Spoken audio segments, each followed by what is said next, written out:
नमस्कार एक्वेरियस यानी कुंभ राशि में Suresh Gaur triple S Hindi tarot से। तो आज हम एक्वेरियस यानी कुंभ राशि की जनरल 72 आवर्स करंट फीलिंग वाली रीडिंग करेंगे। तो ये जनरल है तो आप पर रेजोनेट हो भी सकती है, नहीं भी हो सकती। जिस पर जितनी रेजोनेट होती है प्लीज़ आप एक्सेप्ट कर सकते हैं। सन साइन मून साइन दोनों से देखी जा सकती है। और अगर आप पर्सनल रीडिंग चाहते हैं तो नीचे डिस्क्रिप्शन बॉक्स में डिटेल्स दी गई हैं, वहाँ जाकर चेक कर सकते हैं। कोई कन्फ्यूज़न कोई डाउट है तो व्हाट्सएप मैसेज के ज़रिए क्लियर कर सकते हैं। तो सबसे पहले हम इसमें देखेंगे कि जो एक्वेरियस के पर्सन हैं उनकी एक्वेरियस को लेकर फीलिंग्स क्या है, उनके बारे में क्या महसूस करते हैं। फिर देखेंगे एक्वेरियस अपने पर्सन के बारे में क्या महसूस करते हैं और अगले 72 आवर्स में एक्वेरियस के पर्सन एक्वेरियस के लिए क्या एक्शन लेंगे और इस सिचुएशन की एक्वेरियस पर्सन के लिए गाइडेंस क्या रहेगी। तो ये सब हम इसमें देखेंगे जी। तो चलिए चलते हैं, सबसे पहले देखते हैं कि जो एक्वेरियस के पर्सन हैं उनकी एक्वेरियस को लेकर फीलिंग्स क्या हैं। एक्वेरियस के पर्सन एक्वेरियस के लिए क्या महसूस करते हैं, उनको लेकर फीलिंग्स क्या हैं। सबसे पहले ये देख लेते हैं। S of pentacles, 4 of wands and 2 of swords.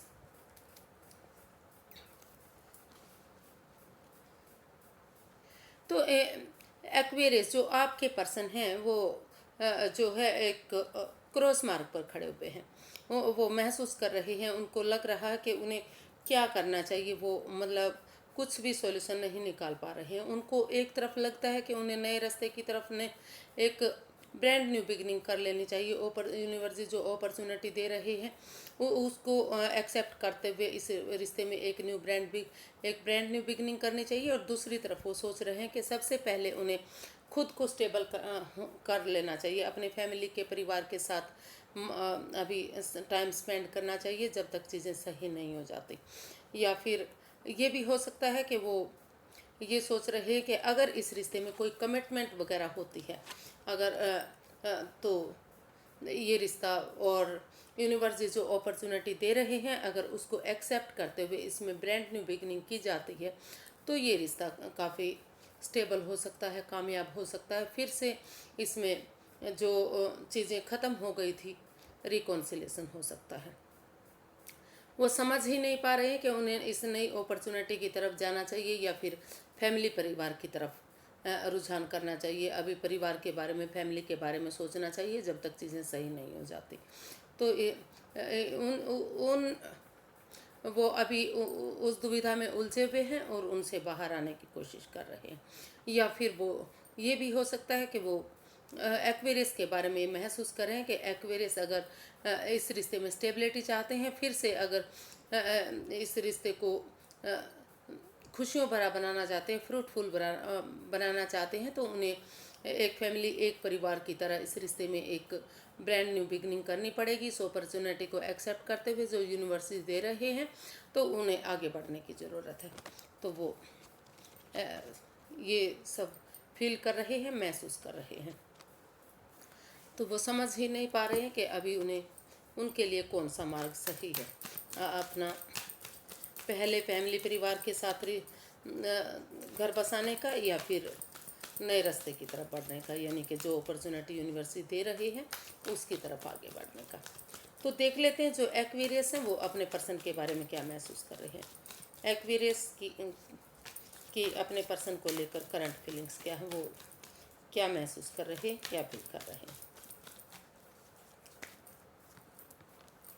The sun, 2 of pentacles and 3 of pentacles.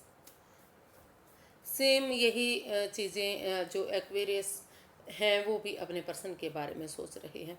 वो ड्वेल फेज़ में है, वो मतलब जगलिंग फेज़ में है, वो जिग जैग कर रहे हैं। उनको समझ नहीं आ रहा है कि वो पहले इस रिश्ते की तरफ बढ़ें कि मतलब जिससे इस रिश्ते में फिर से खुशहाली आ जाए, एक बच्चे की एनर्जी की तरह ऑनेस्टी, ईमानदारी और लॉयल्टी के साथ इस रिश्ते की तरफ बढ़े ताकि ये रिश्ता फ्रूटफुल हो सके, कामयाब हो सके, नेम और फेम हो सके। या फिर क्योंकि ये बहुत सारे पेंटिकल्स के कार्ड हैं, कुछ केसेस में वो ये भी सोच सकते हैं कि पहले उन्हें टीम एफर्ट लगाते हुए पैसे के प्रति काम करना चाहिए, टीम एनर्जी लगानी चाहिए। या फिर दूसरी तरफ वो सोच रहे हैं कि वो उन्हें परिवार फैमिली के साथ मिलकर उनकी मदद लेते हुए इस रिश्ते को आगे बढ़ाने की कोशिश करनी चाहिए, ताकि ये रिश्ता खुशियों से भरपूर हो सके और सूरज की तरह चमक सके, नेम और फेम मिल सके, और बहुत जल्दी उन्हें अपने घर आंगन में बच्चे की किलकारियाँ गूंजती सुन सके। तो वो भी जिग जैग कर रहे हैं, जगलिंग फेज में हैं, अभी समझ नहीं पा रहे हैं कि उन्हें क्या करना चाहिए। तो एक डिसीजन उन्हें लेना चाहिए। अगर वो सोच विचार कर फैमिली परिवार के साथ इसमें एनर्जी लगाते हैं, एफर्ट लगाते हैं और इस जगलिंग फेज को छोड़ देते हैं, तो ये रिश्ता उनके लिए काफ़ी कामयाब होगा, फ्रूटफुल होगा, नेम और फेम वाला होगा, सक्सेसफुल होगा। फिर से जो चीज़ें ख़त्म हो गई थी वो शुरू हो सकती हैं, और एक नई उमंग, नई जोश के साथ ये रिश्ता शुरू हो सकता है। देख लेते हैं कि अगले 72 आवर्स में जो एक्वेरियस के पर्सन है वो एक्वेरियस के लिए क्या एक्शन लेंगे। एक्वेरियस के पर्सन एक्वेरियस के लिए अगले 72 आवर्स में क्या एक्शन लेने वाले हैं। यूनिवर्सिटी गाइड में प्लीज़, एक्वेरियस के पर्सन एक्वेरियस के लिए क्या एक्शन लेंगे। Queen of swords, the fool and 4 of cups. तो जो एक्वेरियस के पर्सन हैं, हालांकि यूनिवर्सिटी उन्हें और अपॉर्चुनिटी भी दे रही है, लेकिन वो स्टक एनर्जी में है, वो रुका हुआ अपने आप को महसूस कर रहे हैं, वो उसी पर्सन का वेट कर रहे हैं लगातार जो पर्सन उनकी लाइफ से जा चुका है। तो वो वेट कर रहे हैं, इंतज़ार कर रहे हैं कि कब ये इस रिश्ते में क्लियर कट कम्युनिकेशन होगा, कब दोनों पक्षों की बातें सुनी जाएंगी और कब इस रिश्ते में डिसीजन लिया जाएगा क्लियर, यानी कि ऑनेस्टी, ईमानदारी और लॉयल्टी के साथ ही इस रिश्ते में इसका जो आउटकम है वो बता रहा है कि इसमें में क्लियर कट कम्युनिकेशन की ज़रूरत है, क्लैरिटी की ज़रूरत है। अगर एक दूसरे से आमने सामने बैठकर इसमें क्लैरिटी लाएंगे, क्लियर कट कम्युनिकेशन करेंगे और इस रिश्ते में एक जंप ना लगाते हुए बुद्धिमानी और समझदारी के साथ एक यंग एनर्जी के साथ मिलकर अगर थोड़ा सा रिस्क उठाएंगे, एक बिगिनिंग करेंगे, एक शुरुआत करेंगे, तो जो ये स्टक एनर्जी है इससे वो बाहर निकल सकते हैं, फिर से चीज़ें ठीक हो सकती हैं, फिर से इस रिश्ते में एक बिगिनिंग, एक शुरुआत हो सकती है। तो वो यही सोच रहे हैं कि इस रिश्ते में क्लियर कट कम्युनिकेशन होना चाहिए। वो यानी कि क्लियर कट कम्युनिकेशन करने के बारे में सोच रहे हैं और इस स्टक एनर्जी से बाहर निकलते हुए वो इस रिश्ते में एक नई बिगिनिंग, एक शुरुआत करेंगे। वो थोड़ा सा रिस्क उठाने के लिए तैयार है। तो अगर वो रिस्क उठाते हैं तो इसमें ये रिश्ता पहले की तरह कामयाब हो सकता है। इसमें अच्छी बिगिनिंग अगर शुरुआत होगी तो धीरे धीरे करके ये रिश्ता खुशहाली की तरफ बढ़ सकता है, फिर से खुशियाँ आ सकती हैं।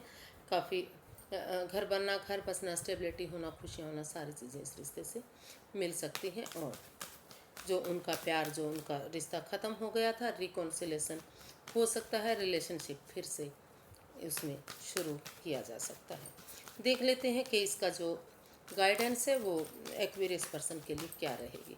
यूनिवर्सिटी क्या गाइड करना चाह रहे हैं इस रिश्ते को लेकर। यूनिवर्सिटी गाइड में प्लीज़, एक्वेरियस पर्सन के लिए गाइडेंस क्या है। 7 of cups, wheel of Fortune and 6 of swords. तो यूनिवर्सिटी गाइड करना चाह रहे हैं कि हालांकि आपके पास बहुत सारे ऑप्शन हैं, लेकिन जब तक आप रुक कर, ठहर कर, सोच विचार करके एक मन नहीं बना लेते, एक जगह खड़े नहीं हो जाते और उन चीज़ों से मूव ऑन नहीं कर लेते।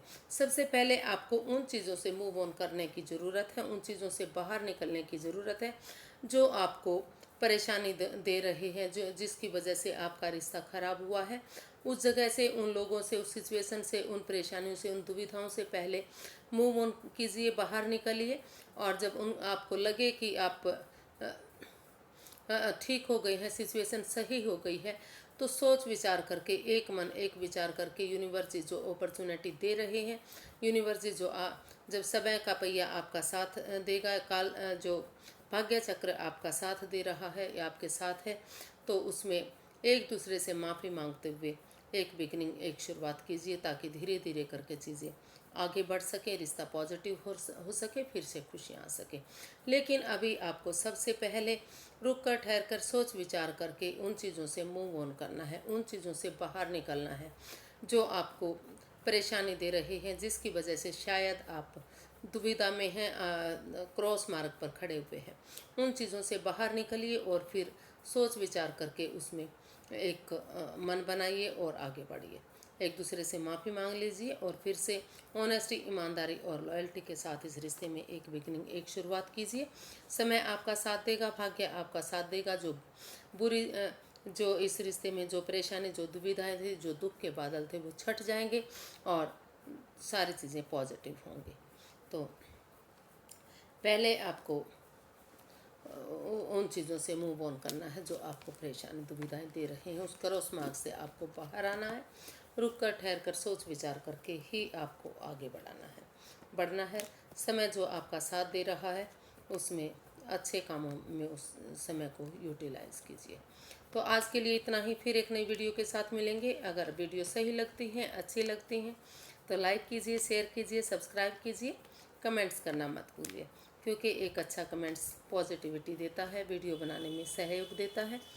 और मुझे बहुत अच्छा लगता है जब आपके पॉजिटिव कमेंट्स पढ़ते हैं। तो फिर नई वीडियो के साथ मिलेंगे। नमस्ते, थैंक यू सो मच।